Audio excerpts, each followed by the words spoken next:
Well, remember, the UK was not part of the euro. And what I argue here is the euro was really flawed from birth. It wasn't a question of policy decisions. It was the structure of the Eurozone itself. But one of the things that's been exhibited in the euro, in the management of the crises one after another, is a kind of rigidity that I think turned off a lot of people in the UK. It was the way the policy evolved with Germany dominating the discussions, country voting over and over again. We want to move away from austerity to our growth strategy, and Germany's response is, we don't care how your citizens voted, even if it's 60-some%. You're going to take our medicine, even if you and most of the economics profession in the world thinks it's the wrong medicine. So they're anti-democratic. Very anti-democratic. And I think that spirit, that rigidity, almost surely played a role. You were a better judge of that than I, but played a role in the Brexit referendum. And you talked a little bit before about the fact that if, for instance, there's TTIP, this new trade deal that's been proposed between the EU and the US, if that was in there, then the UK would be better off outside. Is that still the case? Because, I mean, like, a lot of people think that TTIP may not happen anymore. So do you really think that the UK would actually be better off outside the EU as things currently stand?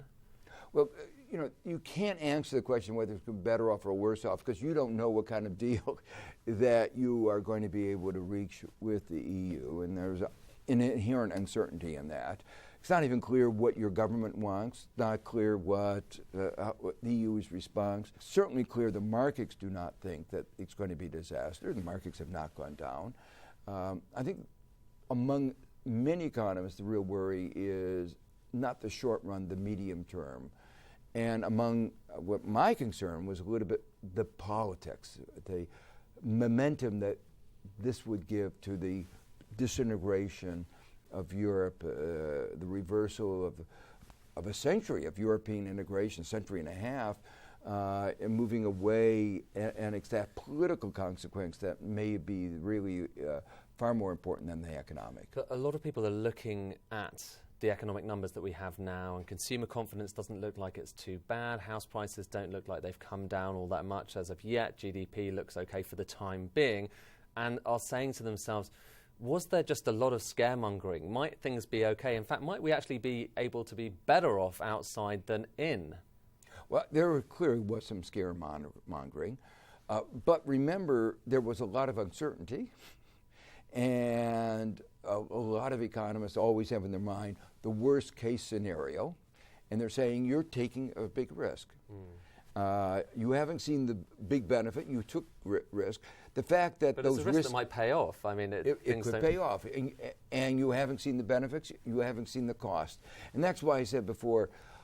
To me, much more important are these medium-term issues and the political dynamics to which it could lead. You have been an advisor to Jeremy Corbyn and John McDonnell. And the Labour Party. And the Labour Party. Are you currently advising them? Well, the Council of Economic Advisors, the council that they was an advisory to the Labour Party, not to the individuals. And as you know, there's been some turmoil in the Labour Party about the leadership. And until that gets decided, it's really difficult to talk about what direction. Yeah. But do you think that Jeremy Corbyn is the right man to lead the Labour Party? Well, what I think is very strongly is the Labour Party needs to go in a progressive direction. That the direction to which it had been pulled by Tony Blair was the wrong direction. That it didn't represent, it may have been right for that moment. But just like in the United States, there's a recognition that the policies that we undertook in the 90s, the financial sector deregulation, the unfettered globalization, were wrong. Yeah. And the way we did it didn't protect a lot of ordinary citizens. The way we did it didn't even protect the economy.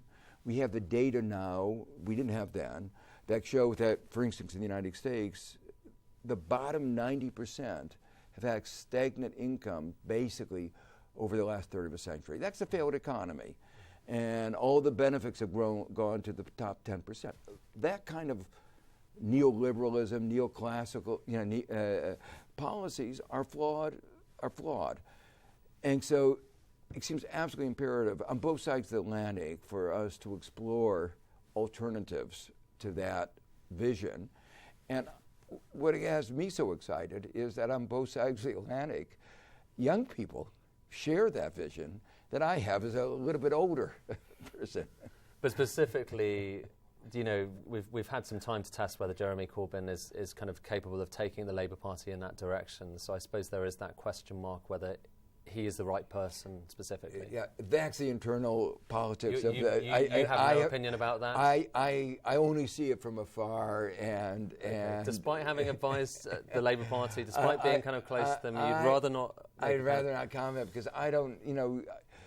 When I talk to him, he seems reasonable and intelligent and open, but he's clearly had trouble bringing along some of the parliamentary parties. Just finally, obviously we have the US presidential election this year.